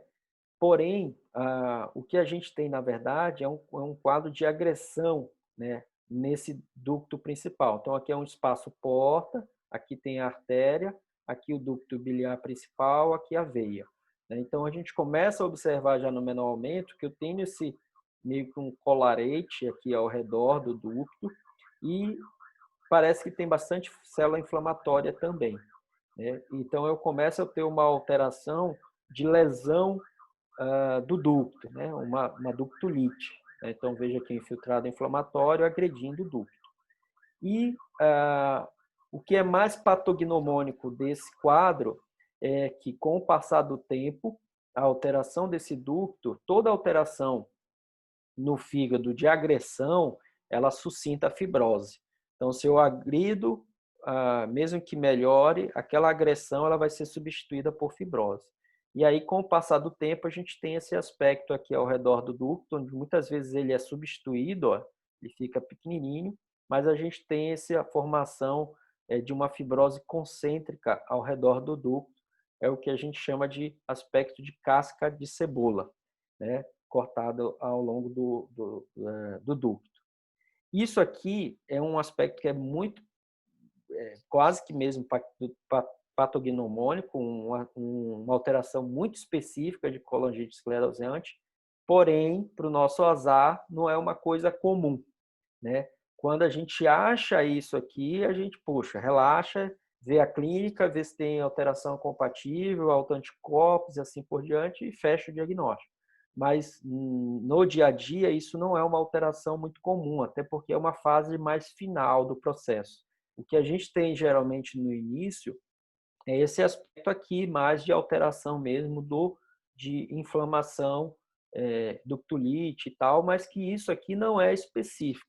Isso aqui a gente pode ter em outras, como eu mostrei, pode ter na hepatite C, pode ter lá no alterações de rejeição. Então, posso ter essas alterações em outros contextos. Então, por isso que aqui, nesse caso, a gente vai precisar da informação clínica, vai precisar ver como é que está anticorpos que foram dosados, o que tem de positividade, para a gente poder sugerir o diagnóstico. Então, muitas vezes é um quadro que é inespecífico, ele não tem alterações, às vezes, nem assim, do jeito que a gente está vendo aqui, né?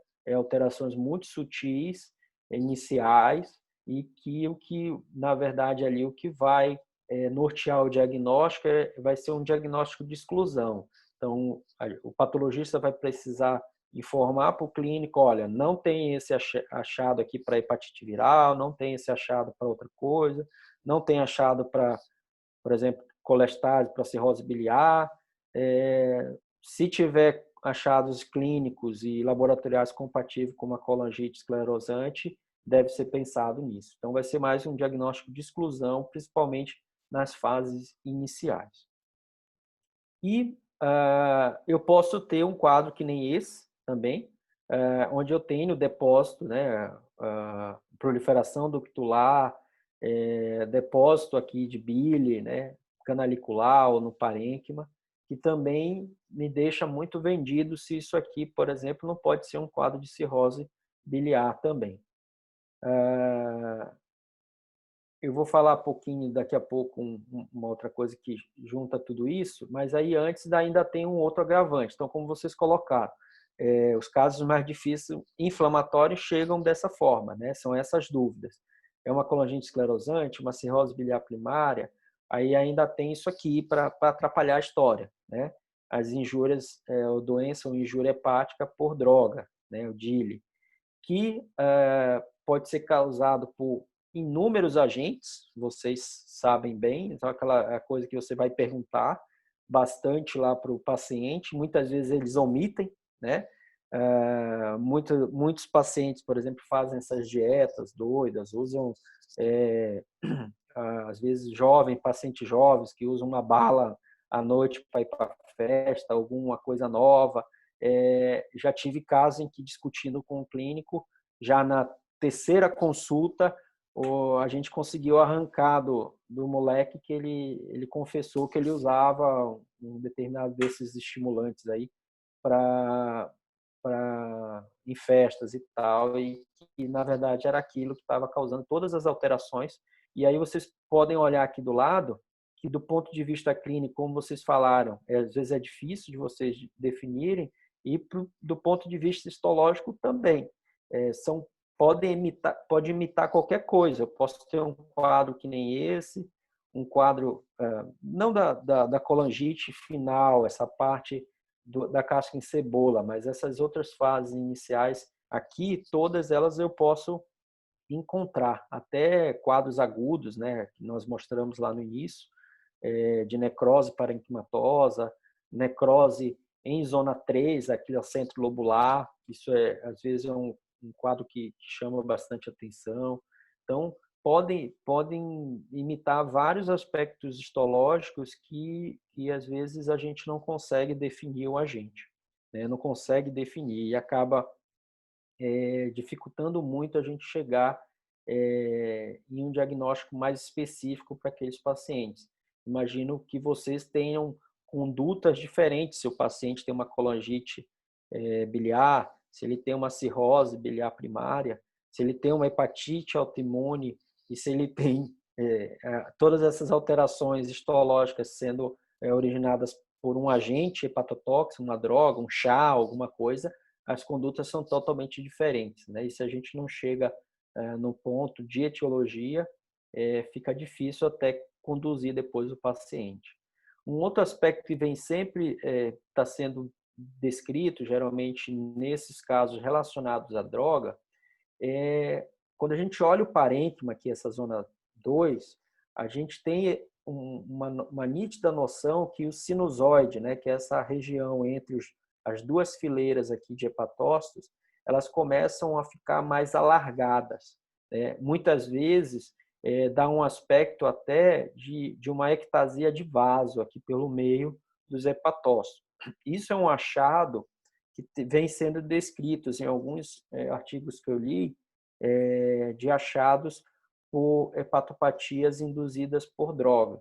De quando olhar isso no parênquima, pensar que possa ser droga que está sendo relacionados ali, possa estar tendo como etiologia. Então, ele fica esse aspecto aqui, ó, meio que dos sinusóides mais dilatados, às vezes até com aspecto mesmo de vaso. Às vezes até lembram pequenos hemangiomas aqui pelo meio. Mas tudo isso não é coisa muito específica, a gente realmente vai ter que ficar vendido.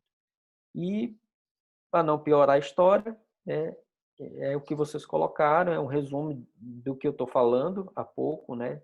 Que são as chamadas, os overlaps de síndromes, né? Onde eu posso ter aspectos clínicos, laboratoriais, bastante compartilhados, né?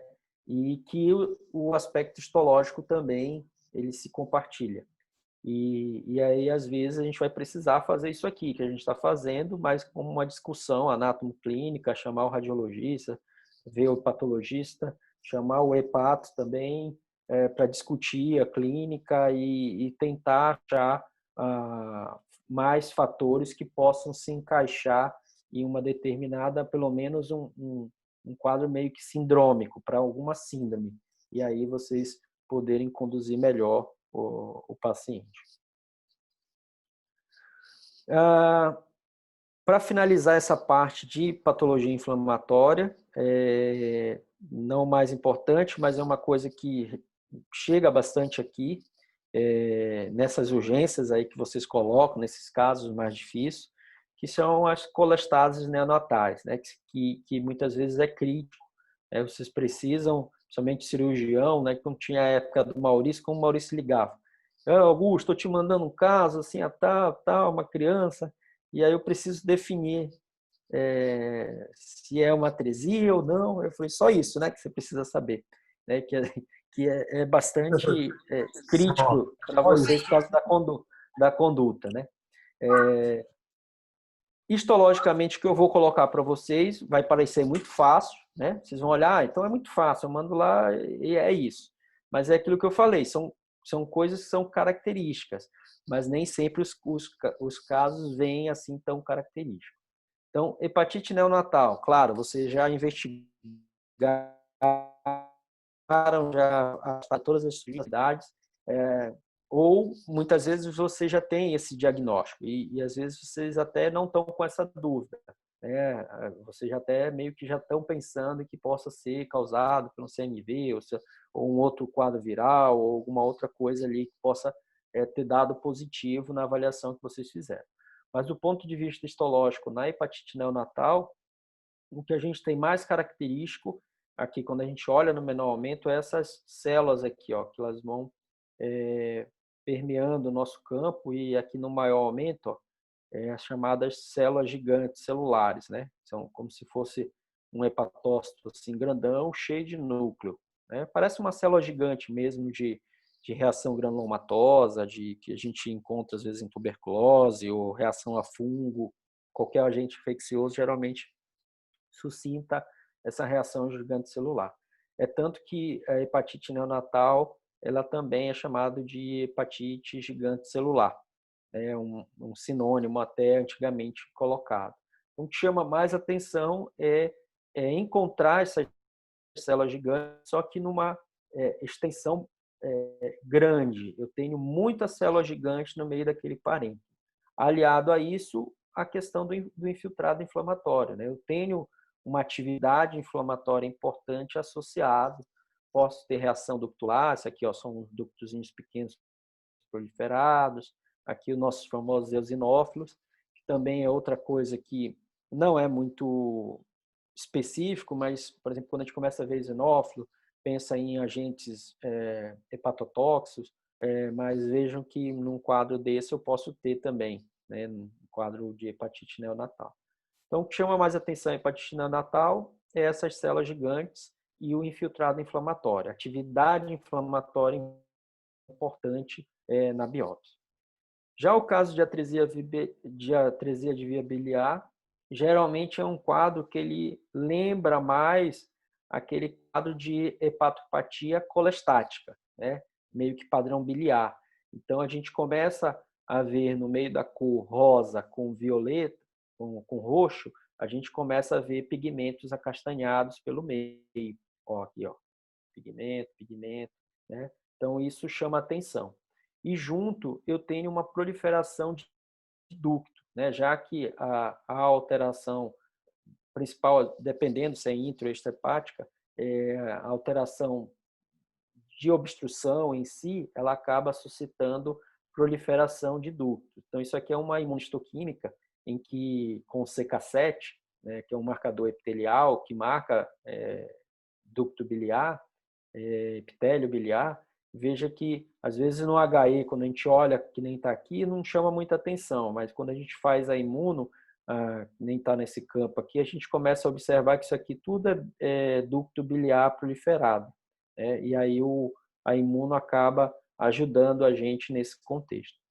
Vejam que aqui eu também posso ter célula gigante, olha aqui, tenho célula gigante, só que geralmente elas são mais focais, mais localizadas, não é difusa pelo parênquima como acontece na hepatite neonatal. Então, isso são aspectos mais clássicos, mas muitas vezes a gente tem dificuldade. O Aníbal está aí, está ouvindo, a gente teve um caso 10 dias atrás, que a gente ficou bastante na dúvida. É um caso que veio do interior, a biópsia, a gente não tinha acesso para conversar com o colega que enviou, não dava para conversar com ele, então a gente teve que se virar aqui e tentar sugerir, diferenciar entre essas duas. Era um quadro de colestase neonatal, não tínhamos outras informações, mas o que chamou a atenção é que tinha um padrão de proliferação ductular, tinha áreas que tinham células gigantes, mas eram mais focais, e aí a gente acabou por optar e sugerir que pudesse ser uma atresia e não uma hepatite neonatal. Claro que a gente colocou uma nota que deveria ser afastado agentes etiológicos e tal, desde que as sorologias fossem negativas, o quadro ele favoreceria mais um quadro de atresia de via biliar. Alguma pergunta? Alguma dúvida?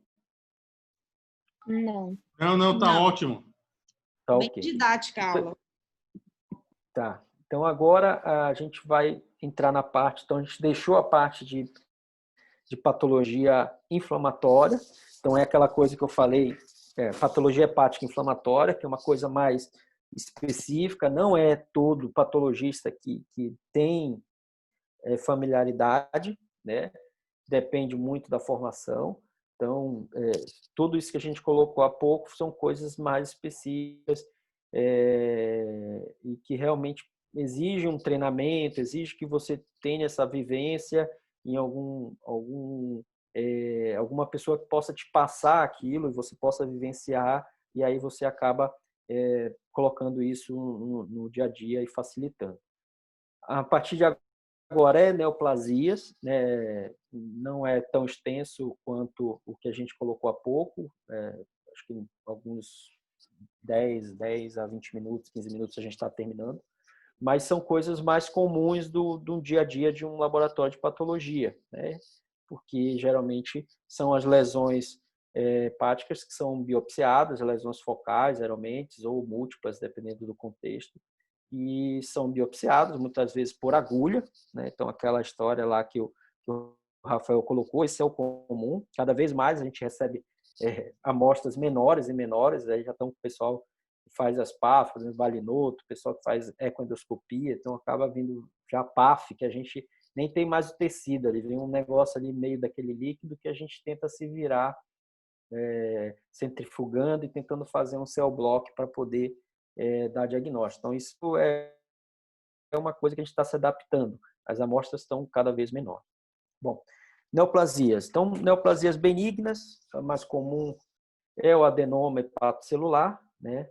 Então, o que ele tem de achado histológico peculiar? Então, na macroscopia logo, a gente observa que é uma lesão que tem muita vascularização. Então, toda essa área aqui mais enegrecida é áreas de hemorragia, são áreas de proliferação vascular, né, pelo meio dela. E aí a gente observa que geralmente é uma lesão bem delimitada, então aqui é a lesão e aqui é o parênquima ao redor. Então veja que geralmente ela tem um limite bem preciso em relação ao parênquima, não tem um aspecto infiltrativo para o parênquima, às vezes tem até uma cápsula meio que fibrótica. E quando a gente olha a lesão em si, o meio dela, basicamente o que a gente encontra é hepatócitos, vasos, né? E às vezes esses vasos são mais proeminentes ou proliferados que dão esse aspecto aqui macroscópico. O espaço porta, que nem a gente observa num parênquima normal, a gente não encontra no meio dessa lesão. Então, isso são achados, são dados histológicos que a gente acaba buscando para tentar fechar como adenoma. O diagnóstico diferencial aqui é com um hepatocarcinoma bem diferenciado. Muitas vezes é difícil de você diferenciar, porque um bem diferenciado, um CHC bem diferenciado, ele possui esse aspecto aqui bem semelhante, né? Esse aspecto bobinho, bem diferenciado, não tem alterações de anaplasia, né? Mitoses atípicas, irregularidade de célula, de núcleo. Ele possui um aspecto que lembra muito o hepatócito normal, né? E que, às vezes, uma biópsia de agulha deixa a gente, às vezes, bastante em saia justa para a gente poder diferenciar se é um adenoma mesmo ou se é um CHC. E aí, às vezes, a gente precisa ligar para o colega, ver como é que é a imagem, o que está sugerindo a imagem, né? Se tem aqueles dados radiológicos que o radiologista está pensando em CHC, né? E se a imagem é bem delimitada. Então, esse aspecto aqui é de uma peça que a gente está vendo, essa imagem aqui, onde eu consigo ver que a lesão é bem delimitada. Quando eu tenho aquela biópsia por agulha, eu tenho um pedaço desse meio aqui. Então, eu não tenho essa relação com o parênquima adjacente, eu não tenho essa relação se tem aspecto infiltrativo ou não. O que eu tenho é um monte de hepatócitos que são aparentemente bem diferenciados, que se parecem muito com o hepatócito normal, e que, se eu não tenho outros dados, fica muito difícil de eu diferenciar esses dois diagnósticos. Mas, basicamente, o que ele tem de característica histológica é isso, é uma massa de hepatócitos com bastante vaso e não tem espaço porta no meio dele. E ele é bem delimitado em relação à parênquima adjacente. Um outro, na verdade, fica a dúvida se é uma neoplasia, né, uma lesão, né, que é chamada hiperplasia nodular focal, que é uma outra bastante, chega bastante. Essa peça aqui, inclusive, foi uma peça de congelação que eu fiz, tá? Então, o cirurgião tirou, me deu a lesão, a gente já olha aqui ela na superfície, que ela tem esse aspecto, né, que lembra o quê? O Rafael que está aí, o que lembra aqui na superfície, Rafael? Se todo fígado fosse desse jeito. Isso aí é cirrose. Olhando só isso aí, parece uma cirrose. Rafael? Alô? Tá ouvindo? Isso. Tô ouvindo. Tá. Ouvi. Isso aí, né? Lembra um fígado cirrótico, né? Então, esse aspecto da hiperplasia nodular focal é o aspecto histológico dele. Então, quando a gente olha a histologia, o meio da lesão é isso aqui, ó. É um fígado cirrótico, né? O maçom que está aqui, que destaca as traves aqui, ó, colagenizadas de fibrose e os nódulos. E a superfície dele é isso aí. E quando você abre a lesão, você tem aquela área de cicatriz central, né? Cicatriz fibrótica, que é muito característica. Então, isso aqui, só olhando na mácula, quando ele me deu a peça, olhando, eu cortei e falei, isso aqui é uma hiperplasia nodular focal. É bem característico esse aspecto de cicatriz central e esse aspecto aqui, superfície de um fígado cirrótico. É tanto que algumas literaturas colocam como sinônimo de hiperplasia nodular focal a chamada cirrose focal, né? É como se fosse uma área do parênquima que fica cirrótico.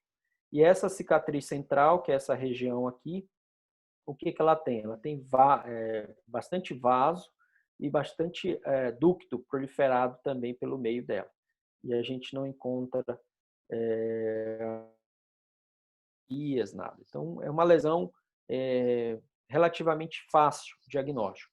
Volto a falar, quando é biópsia, que é uma peça, mas quando é biópsia, o que a gente vai ver é um parênquima de fígado cirrótico. E aí vai ter que ligar para o colega e perguntar, o que você biopsiou? É uma cirrose? O que é? Não, é um nódulo. O paciente tem um nódulo, é uma lesão.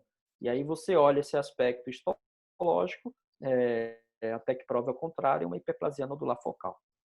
Então, se vocês biopsiaram uma lesão nodular e veio como cirrose, né? Se o colega não tem a informação que era uma lesão, o laudo vai vir mesmo como cirrose, porque o parênquima é cirrótico, uma lesão cirrótica. A não ser que pegue essa região aqui, ó, da cicatriz, aí você começa a ver que aqui tem outras alterações, proliferação do tular, os vasos, e aí você começa a sugerir que é uma hiperplasia nodular focal.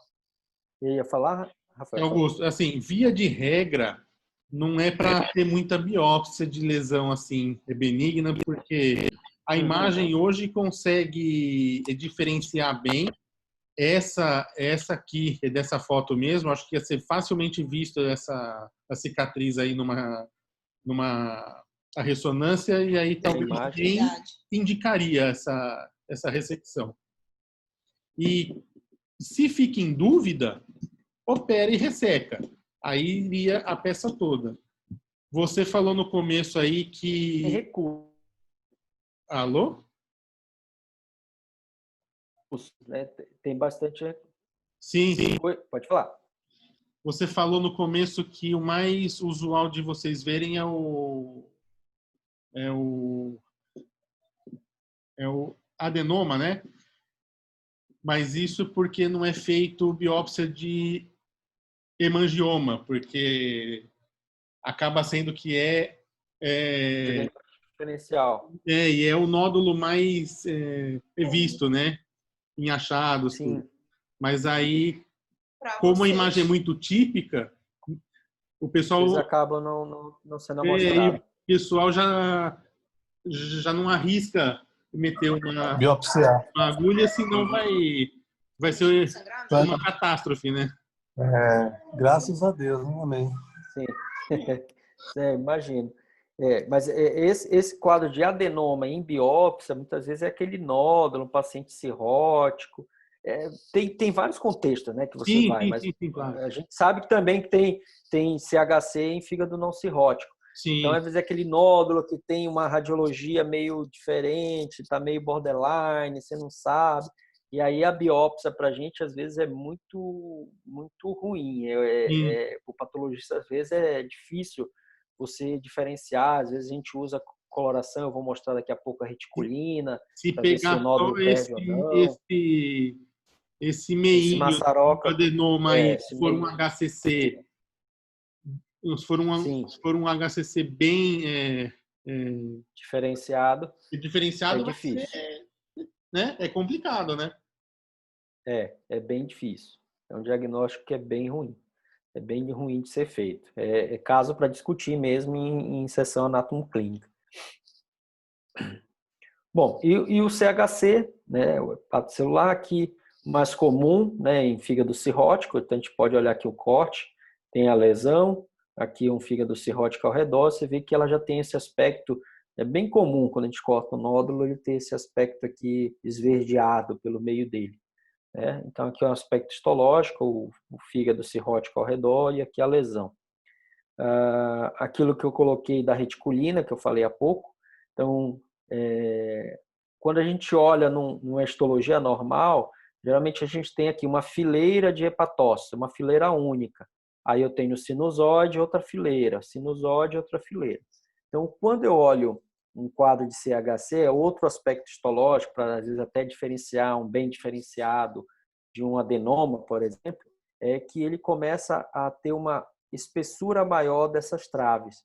Então, aqui eu não tenho mais uma fileira de hepatócito, que nem está aqui. Eu tenho aqui vários hepatócitos e isso faz com que minha maçaroca de célula, ela deixe de ser assim em fila indiana e passa a ser várias, né? Tenho várias, às vezes eu tenho 5, 4, 7, aqui eu tenho mais ou menos umas 7 filas de células aqui. E aí, quando eu tenho... Aqui eu tenho atipias, então eu tenho célula grande, célula menor, né, célula meio que multinucleada. Então isso aqui não é comum da gente achar em adenoma. Então, quando eu olho um quadro desse, fica mais fácil de eu dizer que isso aqui é um carcinoma.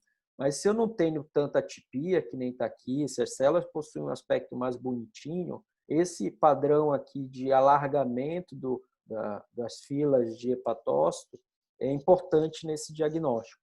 É um dado que a gente utiliza. E aí, quando a gente faz uma coloração que chama reticulina, num parênquima normal, ou, por exemplo, se aqui fosse um adenoma, ele vai manter aquela questão da fila única, né? Então, se a gente colocar, olha, aqui tem uma fila única e vai embora. Aqui vem, vai embora. Então, ele mantém aqui essa fila indiana e vai indo. A gente olha aqui, no máximo, eu tenho 1 ou 2 aqui hepatócitos por trave dessa.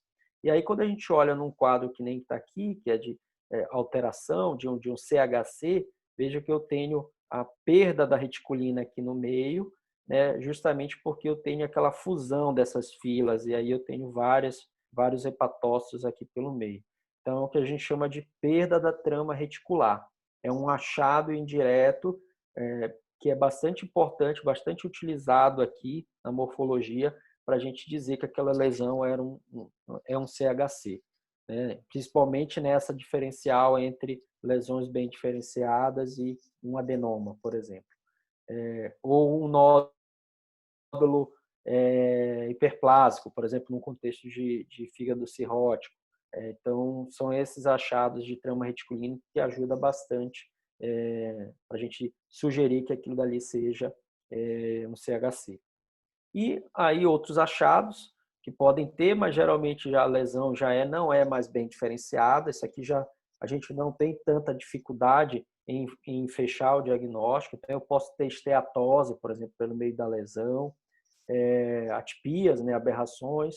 Posso ter colestase, que é aquela imagem macroscópica, né, do nódulo que fica esverdeado, é porque tenho áreas ali que tem bastante colestase pelo meio. Então, isso aqui são alterações já que não traz para a gente tanta dificuldade de fechar para o patologista que isso aqui é um carcinoma, né? E no contexto de uma biópsia hepática, isso aqui lembra bastante um hepatócito, né? Uma trave, são células meio hepatoides que a gente chama. Então, isso acaba a gente às vezes nem precisa fazer nada histoquímica, nada disso para dizer que isso aqui é um carcinoma hepatocelular.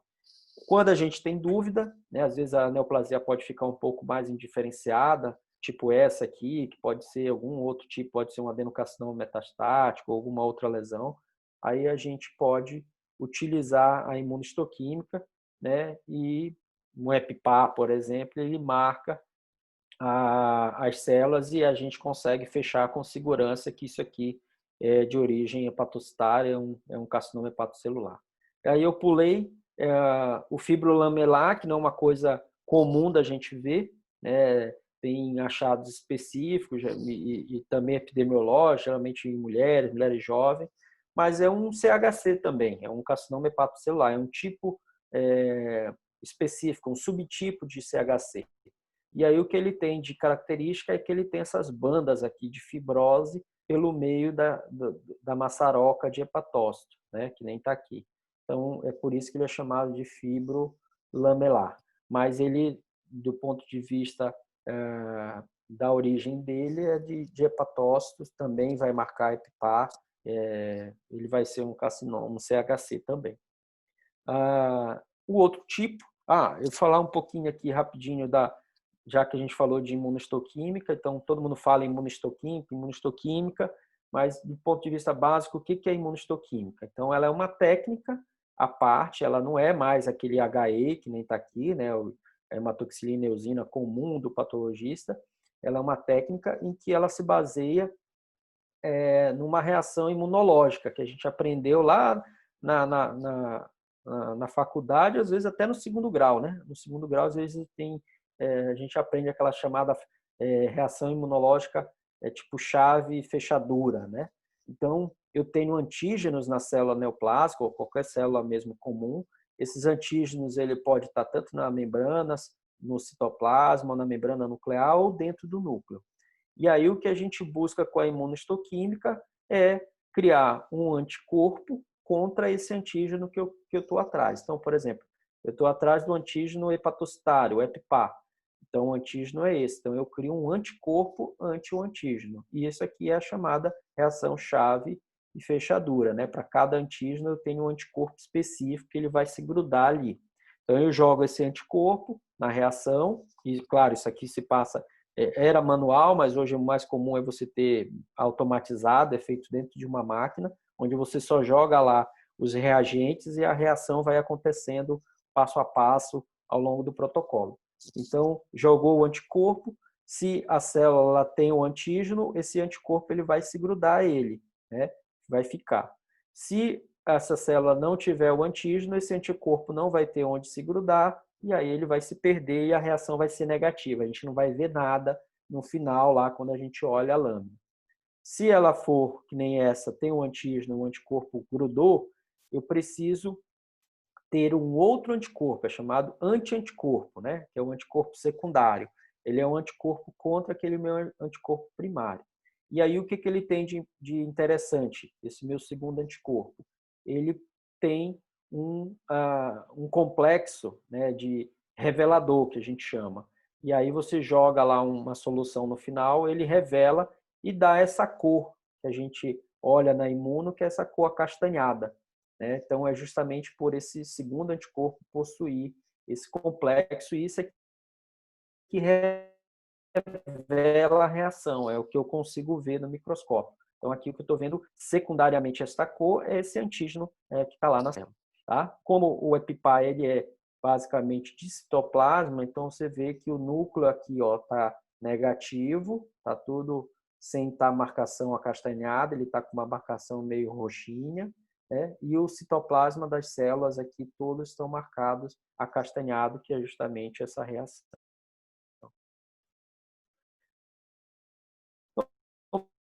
A imunohistoquímica é isso, de acordo com cada antígeno que você está atrás. E a dos carcinomas, um segundo tipo de carcinoma diferente do CHC, né? O CHC ele é originado do hepatócito, então ele é daqui do parênquima. Já o colangio não, ele é originado justamente do ducto biliar. Existe áreas de ductos tem pelo parênquima, né? Mas basicamente é de árvore biliar. No caso aqui, uma árvore biliar intrahepática, como eu posso ter também na árvore biliar extrahepática originando. Então, veja que já na morfologia ele se difere do CHC, porque ele possui um padrão mais glandular, né? São essas glândulas aqui, ó, que vão formando essas luzes pelo meio. Então, é um adenocarcinoma mesmo, propriamente dito. Claro que eu posso ter lesões pouco diferenciadas, onde esse aspecto glandular que ele se perde e a lesão ela fica mais sólida. E isso, às vezes, me causa dificuldade aqui no HE para eu poder diferenciar se é um CHC ou se é um colangiocarcinoma, embora a origem sejam divergentes. Mas em lesões pouco diferenciadas, quanto mais a gente chama pouco diferenciada, é que ela está mais longe do padrão normal da célula. Então, como aqui é um adenocarcinoma, as lesões de adenocarcinoma pouco diferenciadas, elas têm um padrão mais sólido. Então, elas perdem esse padrão glandular. E aí elas podem se parecer com qualquer coisa. E aí a imunohistoquímica pode ajudar, né? No colangiocarcinoma, o EpiPá vai ser negativo. Existem outros marcadores para hepatocelular, ginase, glypican também pode ser utilizado, mas o principal, geralmente o mais comum, é o EpiPá. Então, no colangiocarcinoma, ele é negativo e o colangiocarcinoma, como eu falei, como ele é de árvore biliar, ele possui uma imunohistoquímica inespecífica, né? Mas nesse diagnóstico diferencial entre CHC e colangiocarcinoma é relativamente fácil. Por quê? Porque se a lesão é EpiPá negativo, marcou CK7 pelo menos, isso aqui não é CHC. Então a gente vai pensar em um colangio. Agora, se é colangio, vai depender. Por quê? Porque a imuno do colangio ela é muito inespecífica. Ela é uma imuno que ela, por exemplo, é muito parecida com pâncreas, com vesícula biliar, com a do estômago. E aí, como o fígado ele também é um órgão que recebe muita metástase, esse diagnóstico de colangiocarcinoma, muitas vezes a gente fecha em nota. Ponho lá que a lesão é um adenocarcinoma, que expressa isso, aquilo, outro, e que o diagnóstico definitivo vai depender da correlação de imagem, da clínica e da imagem. Então, se o paciente só tem lesão no fígado, né, com um padrão que sugere realmente uma lesão primária do fígado, é um colangiocarcinoma.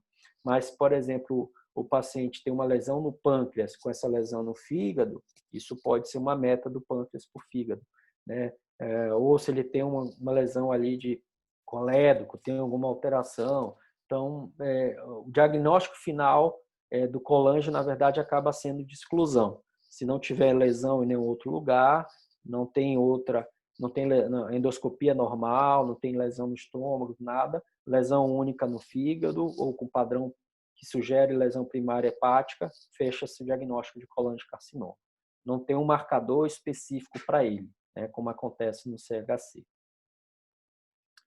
E, para finalizar, já que a gente está aqui na nossa região, né, patologia amazônica, e é uma coisa que gera muito diagnóstico diferencial com lesões focais do fígado, com lesões neoplásicas do fígado.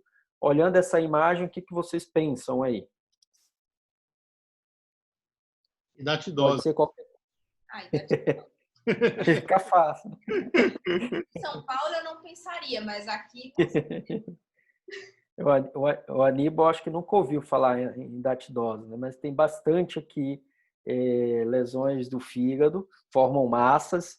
Essa não é uma lesão tão característica de hidatidose, porque geralmente forma aqueles policísticos, né? Porque esse aqui foi de um caso que a gente teve lá do Evandro Chagas, é um caso relativamente recente, eu ainda na residência, mas ali no finalzinho da residência, eu já acho que até tinha saído ali no primeiro ano, mas ainda estava morando em Campinas. É um caso de oligartos, não foi um caso de Vogel. Nossa. E aí ele tinha um aspecto diferente, né? Forma uma massa mais assim agregada. Tem classificação. Não tem classificação, né?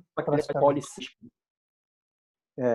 Então foi um diagnóstico incomum, né, para a hidatidose aqui da etiologia, né? Porque era um oligarto.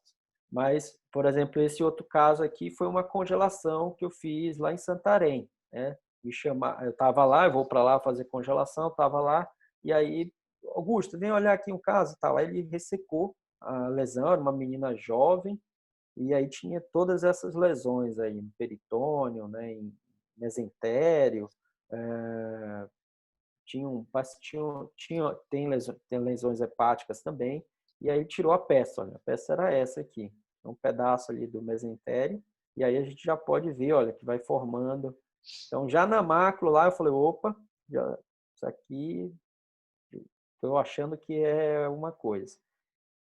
E aí a gente fez lá, ó, fiz só um aspiradinho de um cisto, certo? E aí a gente encontrou, olha, os ganchos pelo meio. Os acúleos, né? Então, os acúleos é que dão o diagnóstico etiológico aqui. Então, veja que ele tem esse gancho aqui, ó, que a gente compara muito a figura, bonita a imagem, né? Para Vogel, né? Bem legal. E aí o oligarto ele já tem um ganchinho menor, né? A lesão ele tem um aspecto menor. E aí a gente fechou lá como não precisou fazer nem histológico, nada de congelação, só fiz um aspirado e procurei os ganchos. E a gente fechou lá como hidatidose. Isso aqui, para quem nunca viu, é a histologia da hidatidose, do cisto, né? Então aqui, ó, o parênquima hepático, né? O espaço porta, que a gente falou. E aqui a lesão cística, cheio desses, que a gente chama, que é os chamados protoescóletes, né? Que são essas estruturazinhas aqui dentro do cisto. Então, a lesão, na verdade, é uma larva, né? Que se faz no fígado e dá todo aquele aspecto de lesão que realmente, se você está em uma região onde você não está habituado a ver, o diagnóstico que é pensado por primeiro é lesão neoplásica. O cirurgião oncológico acha que aquilo é implante peritoneal, implante no Epiplon. Não deixa de ser implante, mas não é câncer, né? Mas é uma doença assim, invasiva. É uma carcinomatose, né? Parece uma carcinomatose. Isso. Mas é uma doença bem invasiva, invade vaso, às vezes é complicado. E aqui o aspecto dele... Esse exame aí, ele é feito a fresco mesmo? Esse aqui, sim, é fresco. Não precisa nada. É pegar aqui essa secreção que tem aqui dentro. Isso. Essa secreção que está aqui, você esfrega na lâmina, põe uma lamina lá em cima, né? E aí você vai caçando, você consegue achar os ganchos. Os ganchos vêm daqui, ó. Então, cada protoescólex desse aqui, ó, tá aqui, essa imagem aqui no meio negativa, são ganchos, ó. Olha aqui os ganchos. Ó. E aí, quando você amassa isso aqui, esses ganchos, às vezes, eles caem. Ele cai ali, ou naquele líquido mesmo, porque aqui no meio tem um líquido, ó, no meio do cisto, né? E aí ele fica ali pelo meio. E aí você consegue olhar o gancho e a morfologia do gancho que vai te dizer qual a espécie, né? Na verdade, você dá a espécie. Vogel, oligarco, granulosos, olhando esses ganchos. Então, tá aqui o esqueminha, né? Da policística, né? Que são esses dois agentes aqui são da policística, e esse aqui é da unicística, que é aquela mais comum que dá lá para o sul, né? Que geralmente está relacionada à ovelha, com agente intermediário. E os nossos aqui, os agentes intermediários, é paca e cutia. Paca e cutia, principalmente.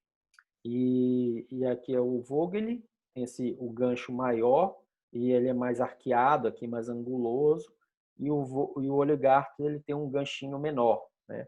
Uma relação da cabo e lâmina aqui meio que meio a meio.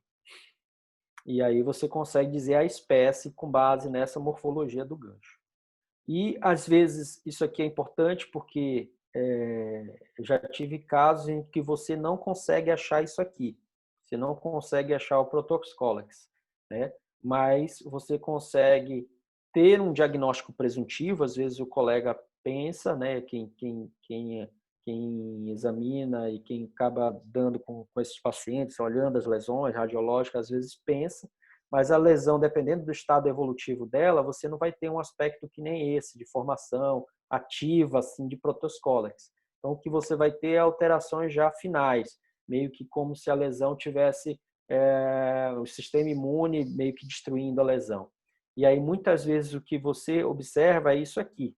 É esse aspecto aqui da membrana, que é uma membrana do cisto, que é essa região que está aqui, ó, essa membrana laminada aqui, ó, vocês estão vendo, ela fica no final e dá esse aspecto aqui cerebroide, né? Parece uma circunvolução do cérebro, tá? E aí, muitas vezes, eu já tive casos que a gente deu o diagnóstico de equinococose só por achar esse achado histológico e não ter encontrado a cúlea, não ter encontrado o protoxcólex. Aí aqui, no caso, ficou como equinococose lato sensu, a gente não conseguiu chegar à espécie.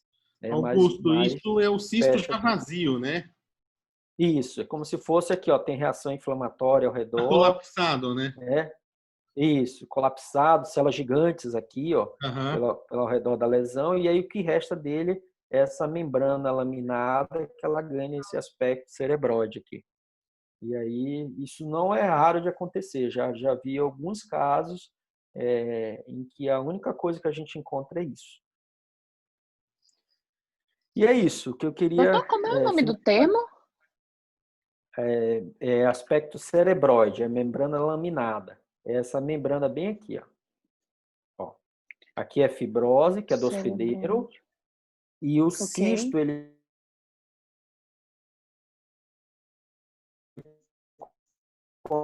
começa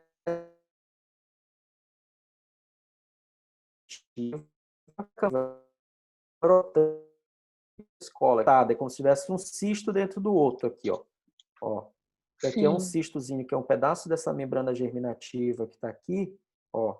E aí dentro fica cheio de protoxcólex, ó, que vai surgindo dele, ó. Vai surgindo e eles vão se formando. Tá? E aí eles ficam um cisto ativo. E aqui a gente não tem isso. A gente já tem uma parte final, uma alteração já. Às vezes o paciente tratou, por exemplo, né? O pessoal dá albendazol, né? Por longo tempo e tal. E aí o que a gente encontra é só esse aspecto aqui laminar. Cerebroide. Tá? E o que eu queria deixar de mensagem é isso aqui, né? Que na verdade é importante, isso que a gente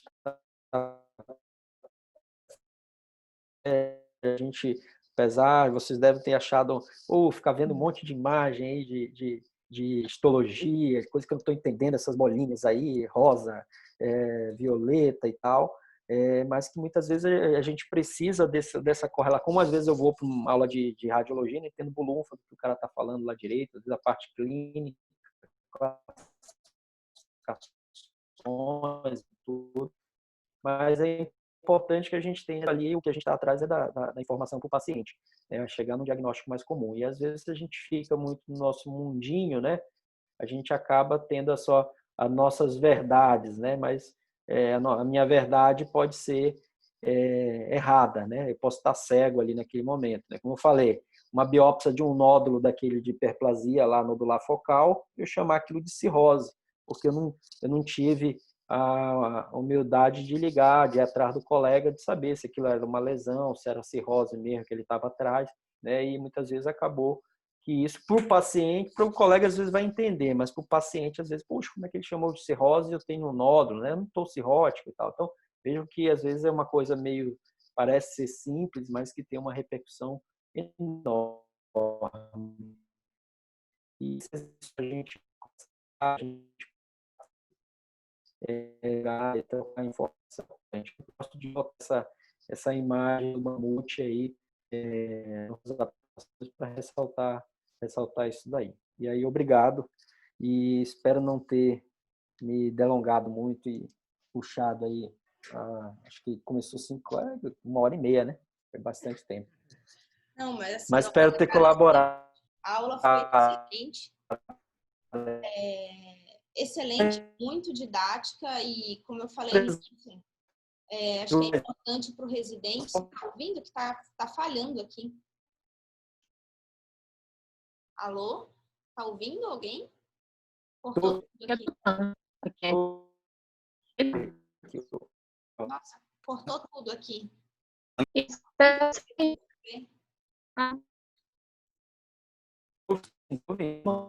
estão ouvindo? Tá, então. Eu consegui enxergar, né, muito do que foi explicado, porque é aquela imagem mesmo do final da apresentação. Às vezes, sem uma boa história clínica anexada, né, na solicitação do histopatológico, deve ficar deve ficar muito complicado poder definir qualquer diagnóstico, né? Eu acho que isso é o mais importante, uma coisa que sempre eu procuro, toda vez que tenho a oportunidade de conversar, de a gente falar alguma coisa, é isso. A gente precisa, às vezes, a gente recebe, às vezes, uma biópsia, o cara coloca assim, vesícula biliar. Aí dá vontade de a gente botar no laudo, sim, vesícula biliar, e devolver. Né? Então, é importante isso daí. Você, pelo falar menos, o que a gente procura, né? Pelo menos aquilo que você está pensando. Precisa botar dado laboratorial, isso daí depois a gente discute. Mas pelo menos, olha, eu estou pensando que é uma colangite esclerosante, né? Hepatite autoimune. Então a gente já está sabendo mais ou menos do que de clínica vocês estão vendo, né? De que grupo é que a gente está atrás. E aí fica mais fácil, porque a gente olha e fala, não tem esse padrão, né? Vocês viram que tem as imagens que lembram, quando a gente tem a sorte de vir um padrão, né? A gente fala, não tem esse padrão, o padrão é de outra coisa. Então aí fica mais fácil da gente responder as perguntas. Só uma dúvida. O que a gente pode fazer para melhorar a comunicação entre nós, o cirurgião e o patologista? E o que vocês esperam como assim uma boa amostra, tanto de biópsia com agulha e de peça? Não gosta que abre a peça ou não tem problema abrir a peça? esse tipo de coisa. Porque a gente sempre abre a peça, por exemplo. O ideal, assim, eu não tenho muito esse coisa de abrir ou cortou a peça e tal. Claro que, às vezes, isso dificulta, principalmente quando a gente está avaliando, por exemplo, vocês estão gerando um nódulo em que para vocês é importante eu falar sobre margem, por exemplo, né? E aí, quando você corta ali aquela peça,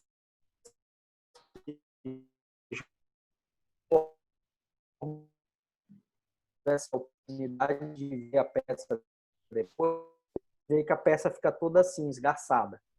O fato de você ter aberto ela, o formol vai meio que enrugando, ali, vai enrijecendo o tecido, e aí a peça fica toda irregular. E aí, às vezes, você perde aquela referência da margem, por exemplo. E aí, às vezes, acaba prejudicando um pouquinho essa informação. Mas eu não tenho muito coisa com isso. É aquilo que eu falei. Fez uma biópsia por agulha. Eu acho que é isso mesmo, tem que fazer por agulha, é mais fácil, você consegue, o paciente faça ambulatorial, tal, vá para casa, não tenha nada. A amostragem pode vir tendo limitações? Podem, mas o que a gente vai fazer? A gente vai tentar tirar ali o máximo de informação para poder passar para vocês, ligar, pegar o telefone. Acho que o grande amigo... Agulha um pouco mais grossa ajuda, né? Porque o volume de tecido é maior, né? Sim. Eu sei que às vezes dificulta um pouco o procedimento, pode gerar alguma morbidade e tal, mas se tiver essa possibilidade, sempre optar por isso, né? Se tiver uma amostra um pouco mais grossa, a gente vai ter um tecido representativo melhor, tá?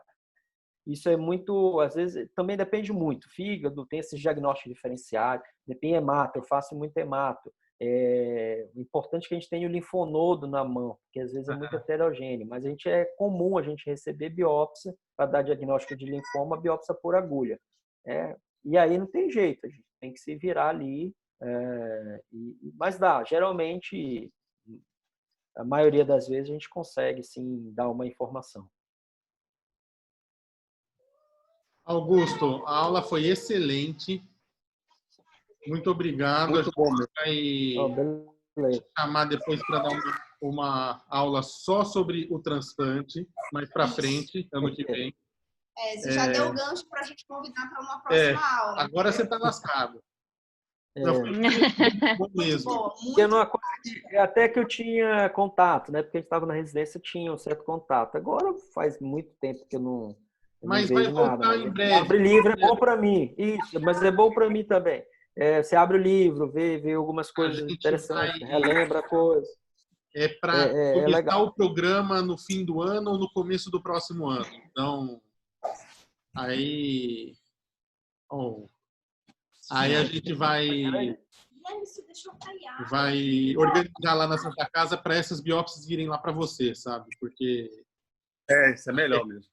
Que é o cara que tem mais experiência aqui, a gente tem um contato bom, uma relação boa, né?